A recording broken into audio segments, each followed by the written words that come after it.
महाभारत की सबसे बड़ी लड़ाई, जिसमें सारे राजाओं और योद्धाओं ने अपनी ताकत दिखाई। आज हम बात करेंगे दुर्योधन और भीम के बीच के उस अंतिम युद्ध की, जिसने महाभारत के इतिहास को हमेशा के लिए बदल दिया। चारों तरफ सैनिकों की तलवारों के डंकार की आवाज आ रही थी। अब बस गिनती भर के लोग बचे थे। दुर्योधन सबसे बचते हुए माया सरोवर की ओर गया और माया सरोवर में ही अपने आप को छुपा लिया।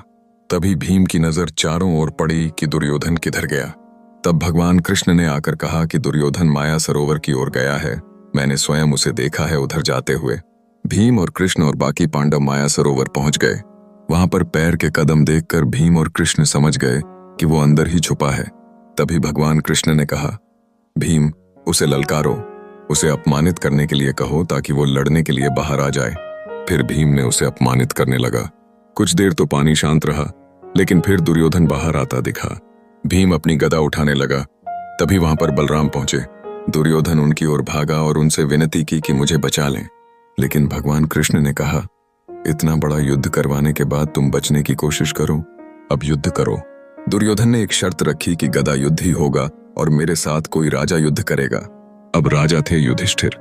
समस्या यह थी कि भीम के अलावा दुर्योधन को कोई गदा में टक्कर नहीं दे सकता था। तो फिर भगवान कृष्ण ने कहा, राजा तो वो होता है जो किसी दूसरे राजा को मारकर राज्य जीता हो, और इसके अनुसार तो भीम ही राजा हुआ, क्योंकि जरासंध और दुर्योधन के सभी भाइयों का अंत तो इसी ने किया है। फिर दोनों लड़ना शुरू करते हैं, लेकिन गांधारी के दिए गए एक वरदान से दुर्योधन का शरीर वज्र जैसा कठोर हो गया था।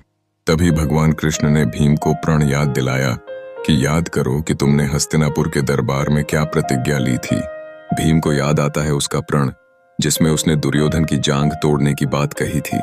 फिर भगवान कृष्ण ने भीम को इशारा किया कि दुर्योधन की जांघ पर वार करो। भीम तुरंत एक जोरदार वार उसकी जांघ पर करता है और फिर दुर्योधन नीचे गिर जाता है। और फिर भीम दुर्योधन पर एक अंतिम वार करता है और दुर्योधन वहीं खत्म हो जाता है। महाभारत का यह युद्ध हमें सिखाता है कि सच्चाई और न्याय की जीत हमेशा होती है। भीम और दुर्योधन की यह लड़ाई हमें यह भी सिखाती है कि अपने वचन और प्रतिज्ञा को पूरा करना कितना महत्वपूर्ण है। धन्यवाद।